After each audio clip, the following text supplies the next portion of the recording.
Welcome back into MLS Digest, everyone. MLS teams have been getting after it this winter during the offseason, making signing after signing, whether that be for very well-known players, young up-and-coming players, and especially in-prime players. And at the same rate, players have been leaving the league for pretty good fees.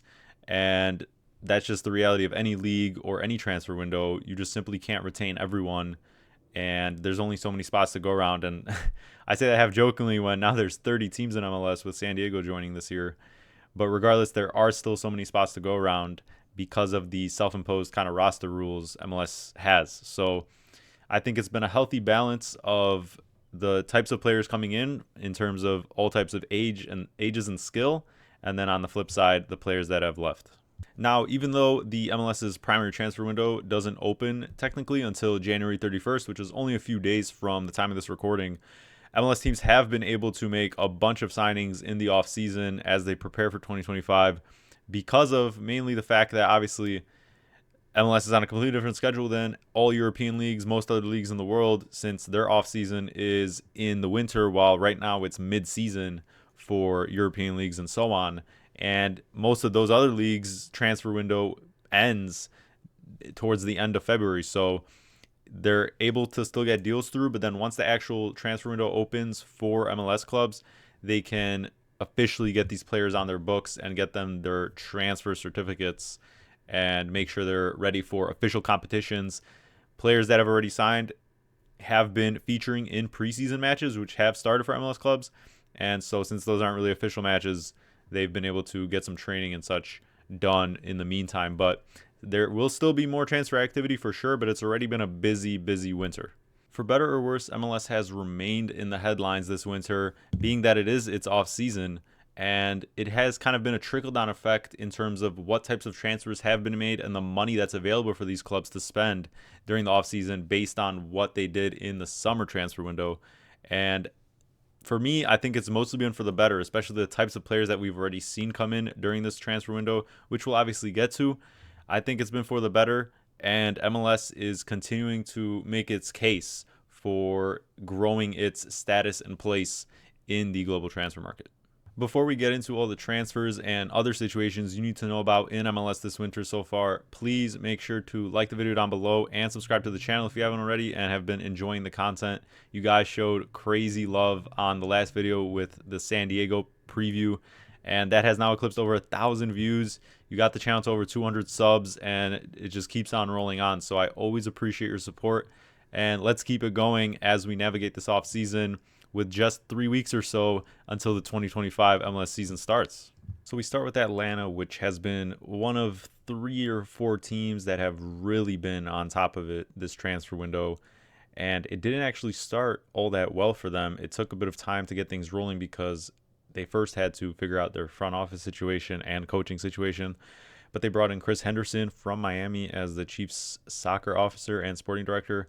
And then they brought in Ronnie Dyla, who was NYCFC's coach about 4 years ago or so when they won MLS Cup. And so now he is back in the league. Since then, Atlanta has had a clear vision in place in terms of how they want to spend their money and the type of team they want to assemble. And despite having an owner that is willing to almost basically outspend anyone in MLS, they also have other money from their summer transfer window to go ahead and make big splashes on. And so they got rid of 2 DPs, Almada Giacomakis, also Caleb Wiley going to Chelsea, the young left back, and then picked up Moranchuk late on in that summer window, and he's had some time under him as that now first DP of this new era of Atlanta United. And the first signing they made recently, club legend Miguel Almiron, he's going to be 31 at the time of this season basically starting, coming in on that second DP contract for $10 million. And yeah, club legend coming back to Atlanta. He was sold to Newcastle in 2018 after Atlanta won MLS Cup and has been there since then.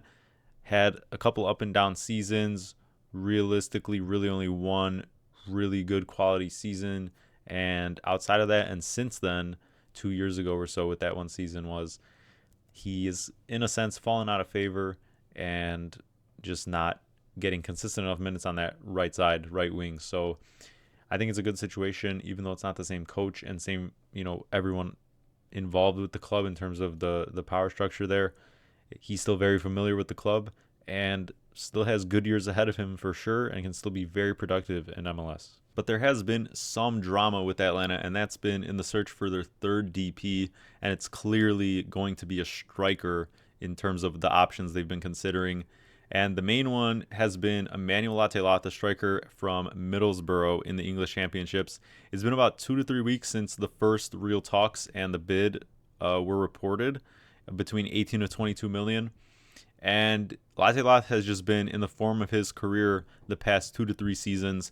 2 seasons back on a loan at St. Gallen in the Swiss League, he has scored 14 goals in 31 appearances. And then in the past 2 seasons with Middlesbrough, 16 goals last year and then 11 goals already this season.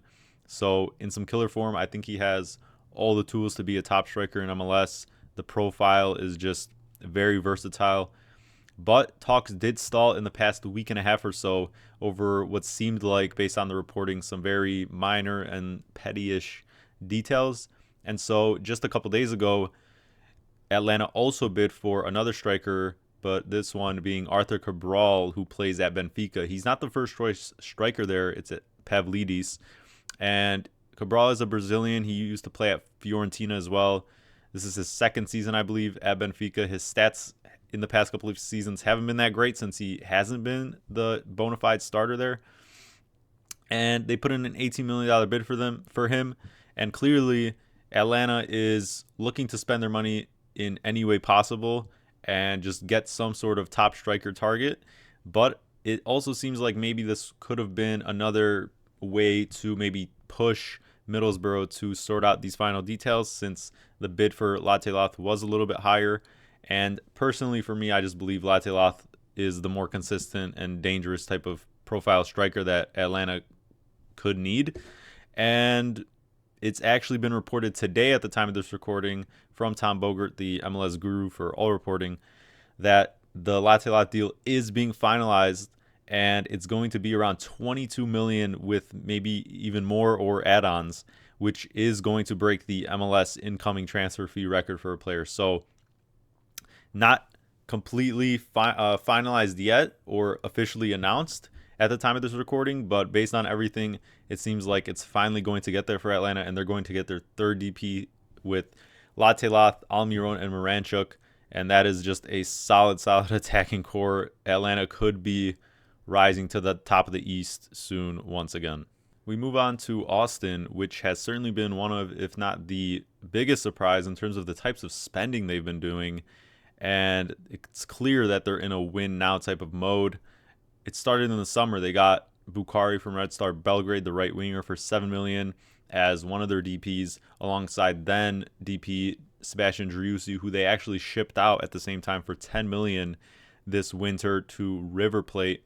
We'll get down to Driussi later down the line in this video, but they also made some other low-key solid signings in the winter, picking up Ilie Sanchez in the midfield from LAFC as a free agent, and then Dubarsarski, a Argentinian midfielder, for $3 million on that under-22 initiative contract. So Driussi's gone. You picked up 2 solid midfielders. Already had some other decent options in midfield as well. So the depth is certainly there.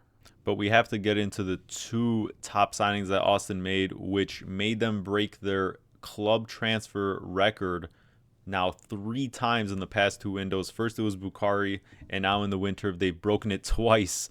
First going for Brandon Vasquez, striker that we know from his time at Cincinnati, where he had a couple of very solid seasons also during that Supporter Shield winning season. But then in the past year and a half or 2 after that run to the Supporter Shield, he moved to Monterrey, the Mexican club, and didn't have the most consistent time there. It's a very demanding club, and in terms of the expectations and the types of consistency you have to have, he just simply really wasn't meeting those standards in a sense. And there was some other controversy around the club itself in terms of they had a coaching change, I believe, maybe even 2. And at the same time, you had Bertarame already there, and they couldn't really piece those 2 center forwards together. It was kind of making Bertarame go out on the wing a little bit. And so as much as he could have been successful there, It just simply, I don't think, was the right situation for him. And so now he's back in MLS. Whether that's the right career move for him is neither here nor there, but he is back now with Austin, and he's very familiar with this league. He needs, he's a very strong striker. He's going to need service as well, but we've seen him dominate this league, and the type of team Austin is building around him looks very, very scary. So he's certainly in the prime of his career, and I'm certain that he should have no problem, getting back into form in MLS and showing that he's comfortable.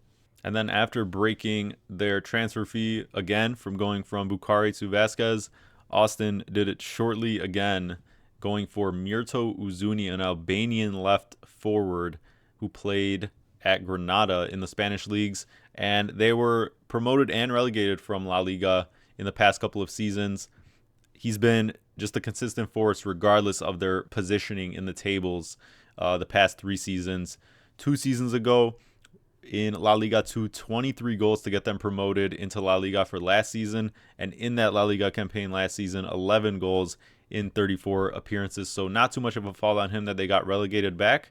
But then currently this season in La Liga 2, 14 goals and 18 appearances so far, before obviously making the move to Austin for a club record $12.3 million, and a 29-year-old striker and a left forward type of situation. It's going to be him on the left, Vasquez up top, and Bukhari on the right. And, maybe you could tinker with that formation a little bit if you want to only play one of these two at a certain point. You kind of have that depth as well to start either one of these two up top if one maybe gets injured.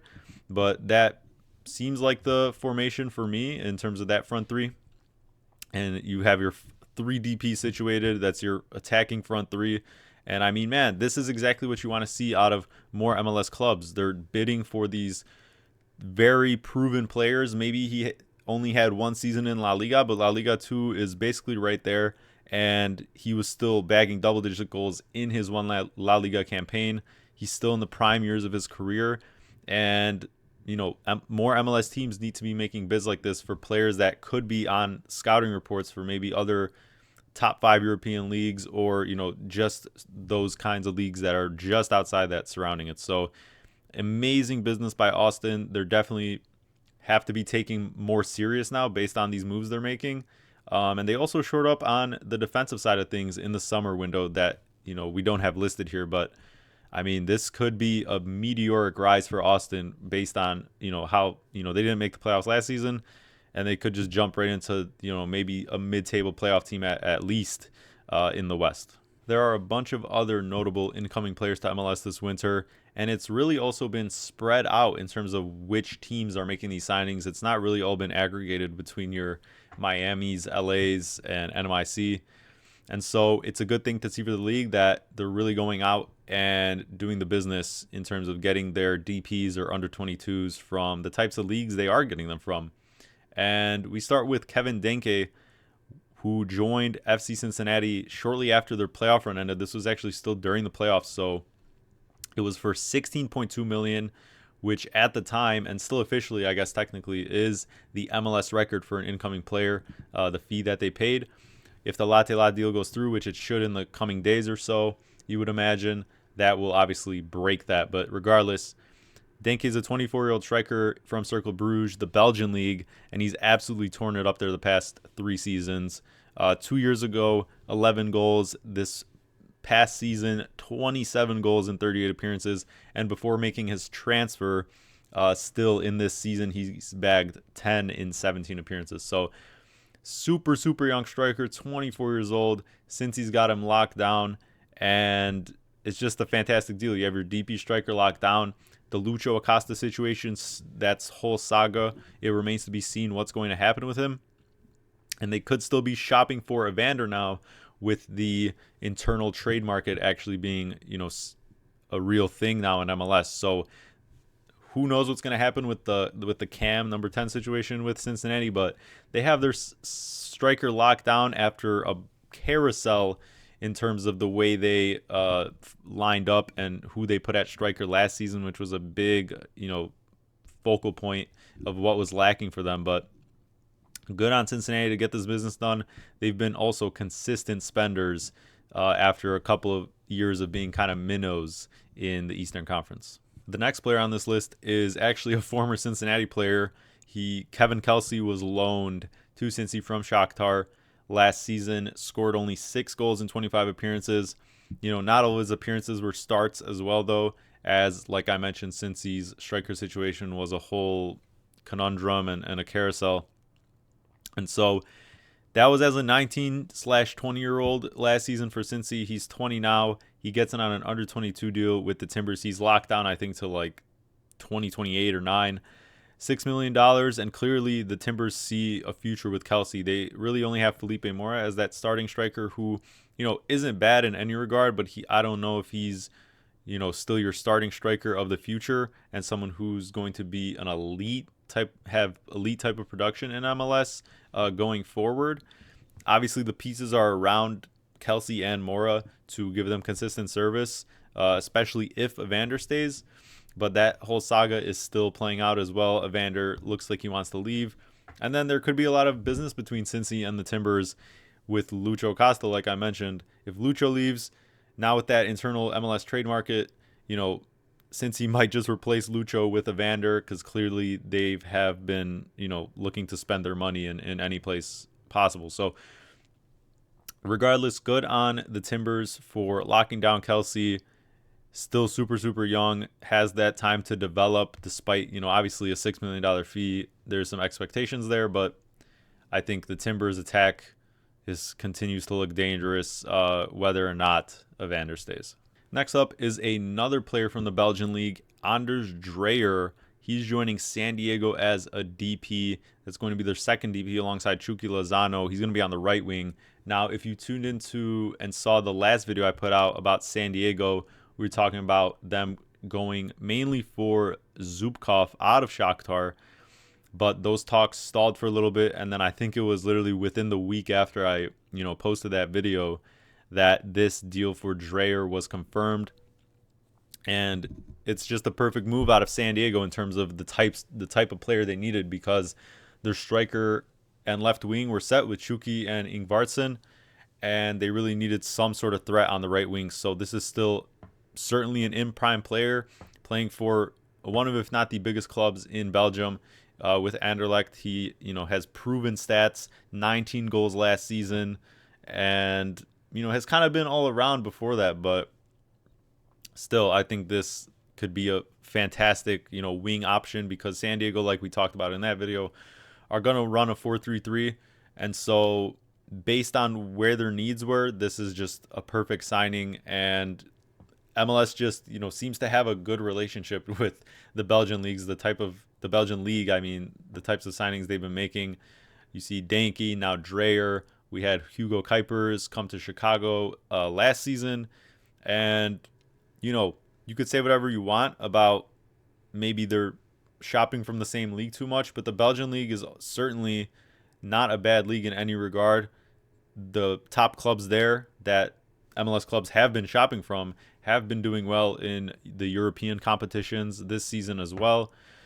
And it's certainly, not a top 5 league, sort of top 10-ish. And still, these are the types of leagues you need to be scouting talent from with players in prime age. And if they're willing to come here and you're willing to pay the money, then that's fantastic business. So for $5 million, very, very good on San Diego. And then they could just assess, maybe I think they're only going to stick with these 2 DPs for now. And then maybe they can assess after the first half or so of the season, and then maybe do more business in the summer depending on what they need and where they can kind of go out for that third DP.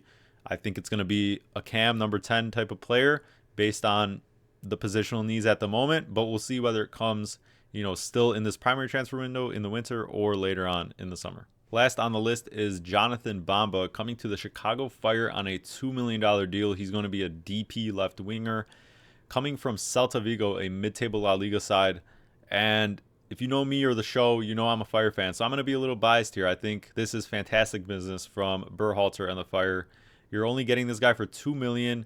He's been a consistent starter, if not a proven winger in at least Ligue 1 and now La Liga. And he's not locked in for too many years. So if this does go wrong, you're not dealing with a terrible contract situation, even though he is a DP. You need to see production. But at the same time, he's still at a prime age, going to be 29 entering this season. And the Fire have just simply lacked in terms of their attacking threat on the wings for some years now. And so now you have Bamba, Kuipers, Gutierrez as that kind of core attack.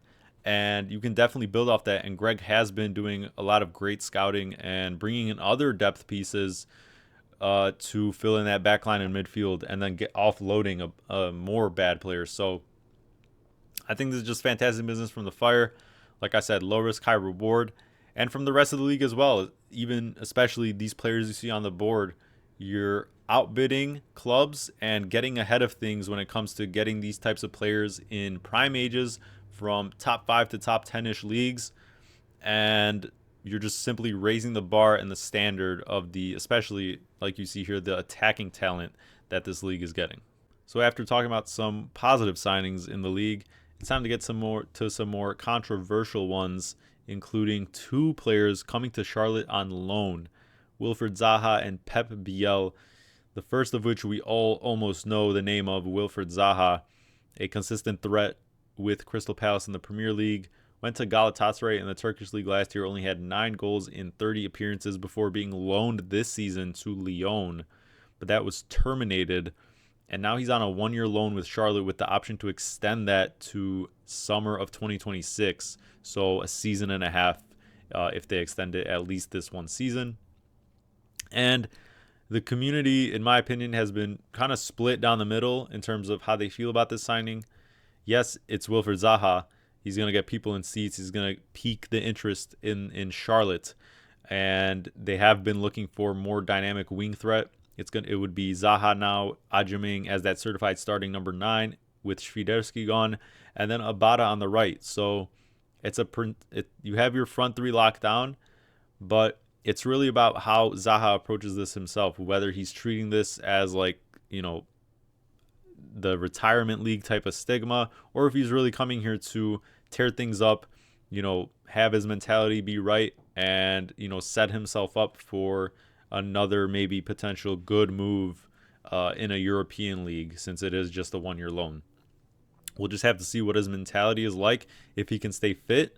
But there's obviously the potential for this to go right or wrong. I think it's really just on what his approach is and his attitude.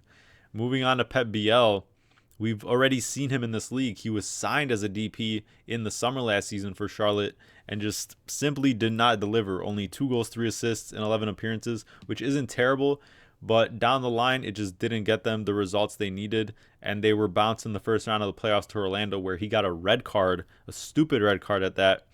Whether or not it was debatable in terms of whether it should have been, still got a red card late. I think it was the first match of that round, best of 3 playoff series against Orlando, and then wasn't available for the second game.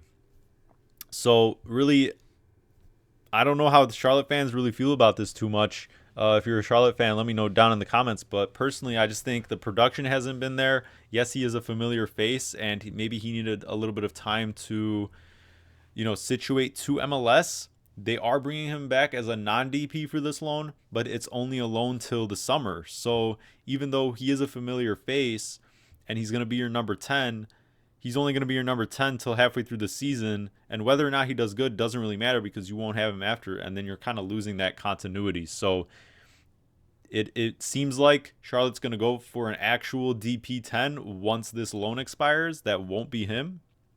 So to me, it's kind of just, you're just kind of treading water here, seeing how things play out, and it's kind of just a move for the sake of, filling in the depth there. But I just don't think BL is going to be, he obviously won't be there for the future, but I just don't think he's going to get them, too high in the standings as a number 10 by the time his loan expires.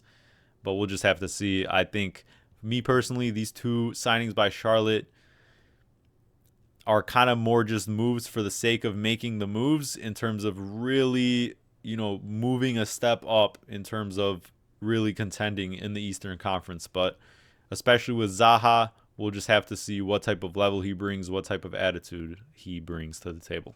Last on this list is a DP striker signing out of the New York Red Bulls, which just sounds crazy to hear out loud, considering they just have not been or had signed anyone in the past couple of years at this position in other transfer windows. So, but this is also not really the signing that most fans were probably expecting. It's Eric Maxim Choupo-Moting, who has obviously played with Bayern, with PSG, but he hasn't been a consistent starter or getting consistent minutes with Bayern in the past couple of seasons.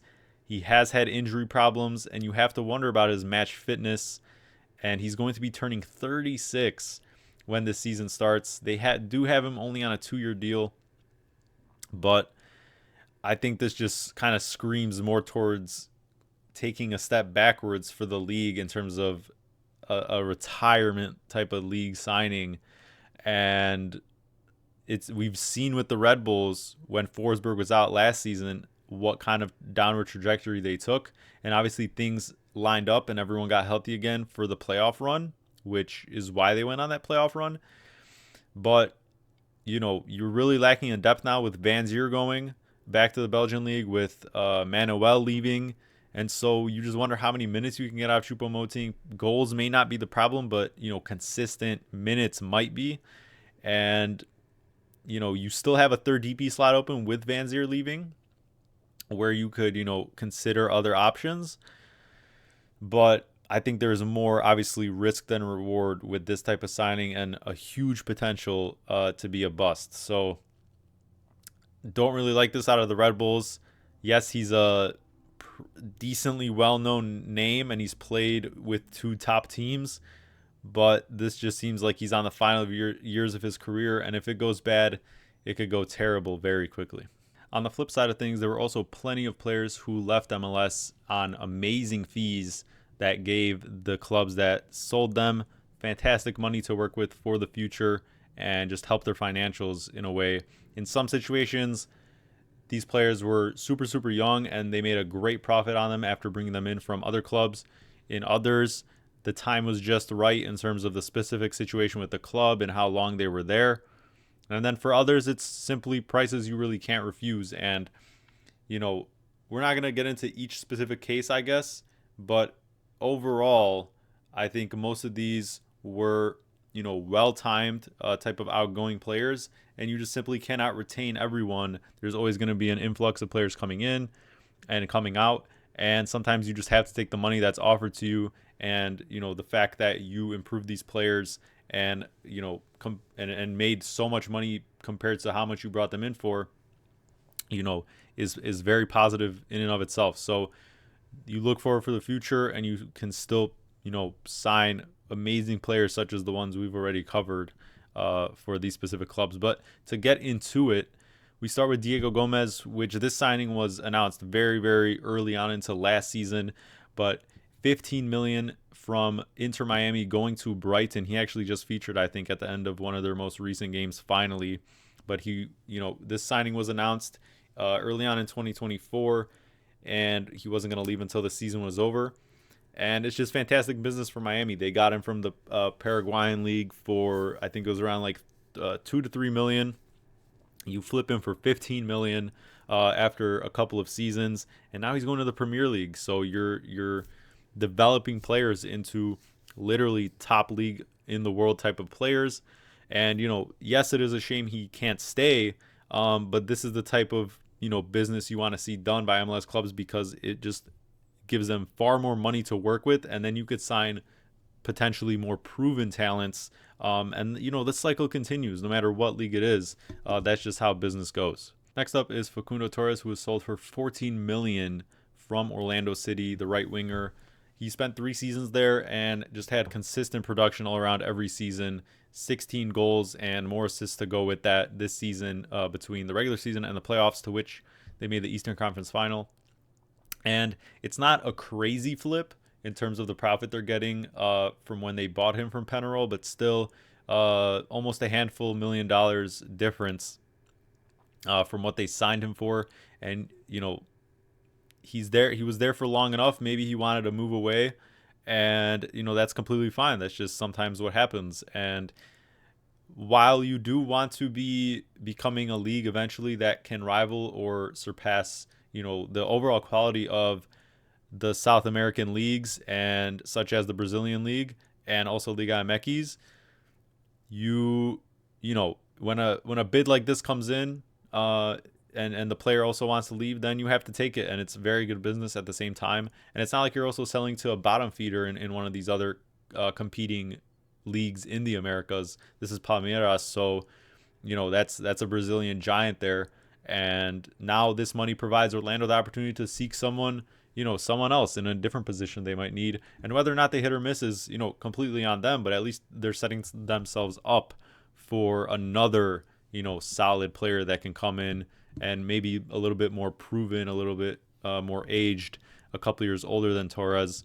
But we'll see what they do with the money they get. But at least you're doing good business. And when a player wants to leave in this situation and maybe wants a different type of challenge, then at least you're making a pretty hefty profit on him. So kudos to Orlando on this business. Next up is Alan Velasco, whose time with FC Dallas was pretty much riddled with injuries, never really realized his full potential in the last season or two. Coming from the Argentinian league. Yes, $12 million is very good money for FC Dallas, and they can flip that because they have a lot of other roster needs based on the offseason they've been having. But sold him back to the Argentinian league to the Giants, Boca Juniors. And so this was one of those situations where it was kind of just mutually time. He wanted to go back to his home country, the league there, and he's still super, super young and can, potentially return in the future. You never know with any of these players on this list, especially the younger ones. But it just seemed like, on FC Dallas' side of things, they couldn't really wait too much longer, and they want to move on and try to get, other DPs sorted out and just move on to this new era. Meanwhile, for Velasco, he's developed a little bit despite the injuries and goes back to his home country. And at the same time, you still make somewhat of a profit with a $12 million fee to Boca Juniors. Finally, we get to a player who's the clear-cut definition of a situation that just was not working out, and probably for the best that he's, leaving the club he was at with Austin. And, whether or not he could have stayed in the league or not with now this new internal trade market, who knows. But Sebastian Driussi spent 4 seasons in Austin. 2022 is really his standout season with 25 goals, 7 assists. And then in the last 2 seasons, not terrible numbers, but, also just maybe didn't have the right pieces around him as that number 10 to get the most out of his quality. Took on the kind of goal scoring load too much, I think. And this past season as well, just other kind of drama on and off the field, and it was just pushing for a move this whole offseason. Wanted to go back to River Plate where he started his career, and Austin was able to get that deal done for $10 million, which is a bit more of a profit from which they got him from Zenit in the Russian Premier League. And they went and did a fantastic business, like we talked about, getting Brandon Vasquez and Uzuni with that money in a sense, or kind of balancing that all out. So I think Driussi, maybe a team change in MLS also would have been great for him, but he wanted to only go back to his home boyhood club of River Plate, and that's completely fine. I still think he could have been a super, super good quality player in this league. So it's a loss in that sense, but the move from Austin in a general sense just had to be done. So to get him still, with a fee of double digits is very solid business by Austin, and now they're already completely looking forward to their new era. There was a bunch of other super young talent that has left the league, starting with the biggest fee of these 4 with Mateusz Bogusz, the Polish kind of jack of all trades. I have him here listed as a cam and right wing, but he slotted in for even more positions than that. It seemed like for LAFC, could play center forward. And, LAFC got him from Leeds for barely anything. And in just 2 seasons, he turned into a breakout star, especially this season, over 20 goals and assists combined. And now he goes to Cruz Azul, one of the Mexican giants, for over 10 mil. And it's in that sense, it's fantastic business from LAFC. and they're a massive club who can, also turn things around financially in terms of getting players in and out.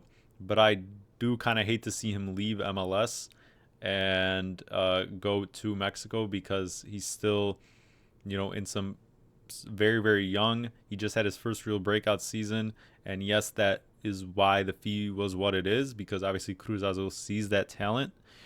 But, I think I would have just loved to see him personally stay in MLS, and he can slot in really anywhere for Cruz Azul. And I did see it as a good move for him in terms of what Cruz Azul was building, but they also just got rid of their coach, or the coach basically practically up and left them, Anselmi, to go to Porto in the Portuguese league. And so now the vision there, in a sense, and the kind of roster they were building is a little bit, confusing in a sense, and a bit of an unknown as to what direction they're going in. And they have not had a good start to this most recent season in Mexico. So he's kind of coming into a more uncertain situation there. So I hope that for his sake, he doesn't get too much pressure immediately and, kind of be ousted by the fans like a Brandon Vasquez type of was. So we'll see what happens. Maybe he can return soon enough, but I think he's also on like a 3-4 year deal. So I just hope it goes well for him. He doesn't have a too shaky of a start. And I just would have loved to see him stay at LAFC, because they're also going to have problems with their winger situation. Obviously, you have Boanga on the left, but also Oliveira has been pushing for a move back to Uruguay, I think. And you also got rid of Bogusz. And so it's that's what kind of really didn't make sense to me, is how they're going to, replace him and Oliveira, because most of their signings up top have been in the striker position. So, yeah, just not one I love, but for obviously the business side of things, it's a fantastic flip for LAFC. Next up, some more fantastic business, this time out of the Rebs, for getting $6 million for Esmir Baraktarovic, the winger, preferably right winger, going to PSV, the Dutch Giants. And that is just fantastic business. You're getting, $6 million for a 19-year-old. Yes, he was part of your academy, and you would love to see him maybe develop even further with the team a little bit. And you want to keep these young talents in the league at the same time. But going to a team like PSV at the moment, like, let's be realistic, you're getting $6 million for a 19-year-old, and he can still come back later on and tear this league up. But he already did that in a sense at such a young age, and this is just a brilliant step forward in his career.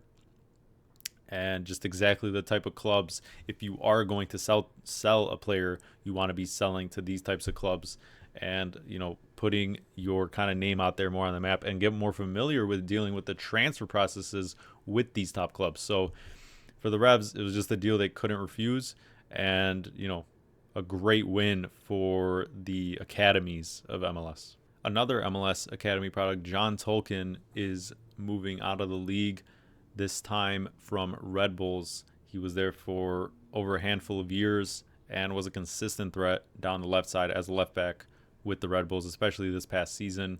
He's going to Bundesliga side Holstein Kiel for $3 million. And they are in a relegation fight right now, so you hope that they stay up so he can get as much, just Bundesliga experience as possible instead of going to the Bundesliga 2. But still, MLS has had a pretty good relationship with the Bundesliga in terms of shipping their academy products, or just good American talent as well, to the Bundesliga. So I think it's a fantastic move for him to continue to develop. Obviously, you would like there to be great Americans as well staying in the league. Every league needs its own domestic players and in some form to also help drive interest. But I think this was the right move, and he can develop more. You just have to be realistic sometimes, especially the fees that they're getting at an MLS, the MLS standard for these fees. When you're getting $3 million for a player like this, and he also is kind of pushing for a move at the same time after being with the Red Bulls and the academy for so long. I mean, sometimes you simply have to do it. So good on the Red Bulls. He can obviously still come back later on in his career. And in the meantime, he's getting, realistically, far more valuable experience facing tougher opponents. So there's always that possibility that he can come back, and you just have to wish him luck and hope that Holstein Kiel stays up for as long as possible. And to wrap up the list, yet another academy product in the Northeast as well. This is becoming a trend, I guess. Matai Akinboni, an 18-year-old center back out of the DC United Academy system, didn't even play that much in the DC United first team, was loaned out to USL side Lodon, but going to Bournemouth as an 18-year-old, and he's already actually made some of their match day squads on the bench. Hasn't featured, but still being on the bench, even though they have had a couple of injuries in that squad, still, but to be even considered as an 18-year-old center back, especially with the center back play they've been having in the starting roles, as they're pushing for top four, the season of Bournemouth's existence is just crazy out of this product. So to sell an 18-year-old for $2.5 million is fantastic business, considering MLS is still at this phase where, yes, now we're breaking transfer records such as Latte lost $22 million, but usually teams, like we've mentioned, are bidding somewhere between like 10, 15 million now on a consistent level for DPs, for in-prime players. And to sell an 18-year-old for, say, a fourth of a $10 million DP you would get, even though he hasn't even featured for your squad yet or been fully developed, now he can fully develop in Bournemouth's academy system for years and, come back at some point, potentially, once the league grows even further. So this is fantastic business out of these MLS sides. You've done all you can to develop them and get them ready for these moments. But there's still a long ways to go for someone like an 18-year-old Akinboni. But still, you're putting yourself on the map. And once again, negotiating with Premier League sides for players of this talent at such a young age will only do good things in the future if you try to negotiate, for, higher level players. So overall, most of these are academy products that are going overseas, which could be seen as a bad thing since they're Americans and you want to retain domestic players, but they're so young that there's still time for them to come in during the actual primes of their careers, during a phase in MLS that might just even be better than it is now, because that is the trajectory it seems to be taking. And while we have been talking about this current winter transfer window, it's good to get a refresher on what happened over the summer and the type of business that was done that maybe allowed some of these clubs to restock and have the money to just simply resupply players and go after even more proven players. And we see that here with Atlanta United specifically, of course. This is the Outgoing graphic. And just look at the clubs in general on this list that if you're going to negotiate with certain clubs or, have players leave that maybe you could have stick around, you want it to be to these types of clubs. Chelsea, Stade Rennes, Nice, Middlesbrough, Barcelona, Feyenoord. Like, if you're doing business, you want to do it with these clubs, not only because they're top clubs, but also you get more of a sense of how to deal and negotiate with these kinds of clubs and get deals over the line. And obviously you're getting great fees for these players at the same time. But then you also have other players who you can't forget about that came in the summer that were brought in on some very good business who, played about half the season and are set to be even better, if not already consistent enough for MLS, such as Moranchuk at Atlanta, $13 million. We talked about Bukhari, $7 million for Austin. Needed some time to get some games under him there. And then Yeboah, $3 million as a DP for Minnesota, and he was just tearing it up. Got them into one of those non-wildcard playoff spots, and just a consistent force at striker. Goncalves coming to RSL for $3 million as a DP from Copenhagen and Benfica, and didn't have the best start, but still a lot of potential there. And then also can't forget about the duo at St. Louis, Hartel and Teicher, both free agents, both from Bundesliga 2 sides, and they have been tearing it up, or did tear it up immediately. And St. Louis is set to be, just as much of an attacking force as they were towards the second half of last year. And then to wrap it all up, Langoni, $7 million. That's a young talent coming from Boca Juniors to New England. So even though you're getting rid of some young talent, you're kind of restocking in both areas and all types of ages. So it's just been across these two windows, just consistent, resupplying the demand and some pretty good players to do it with at that rate. Overall, I think it's been an insanely successful winter transfer window for MLS, and including the summer window, if you take into account what we talked about, how it can and has rolled over into what's been able to be done by these teams in the winter. And we're just seeing MLS become more of a staple, in a sense, in the global transfer window. You're seeing far more clubs being super ambitious, and the level and consistency at which the fees for these more proven players are rising is very good to see.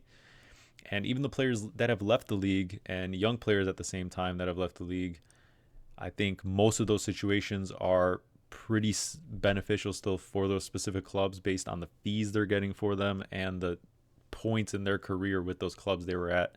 Most of those seem like pretty good situations based on, how much money they're getting and all those financials.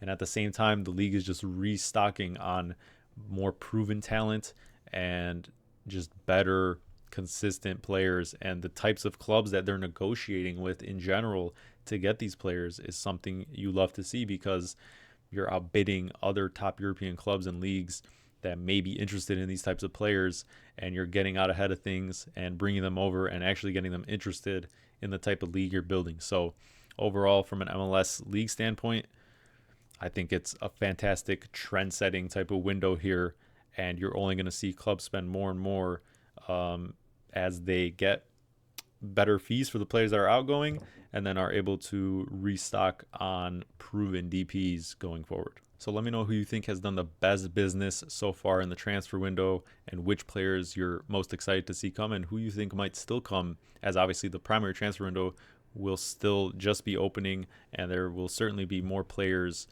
coming over to MLS, whether that be internal trades now with that new internal trade market for real cash and not GamTam, or actual transfers over from other countries. Let me know your thoughts below in the comments, and please make sure to like the video down below and subscribe to the channel if you haven't already. I always appreciate your support, and I'll see you guys in the next video.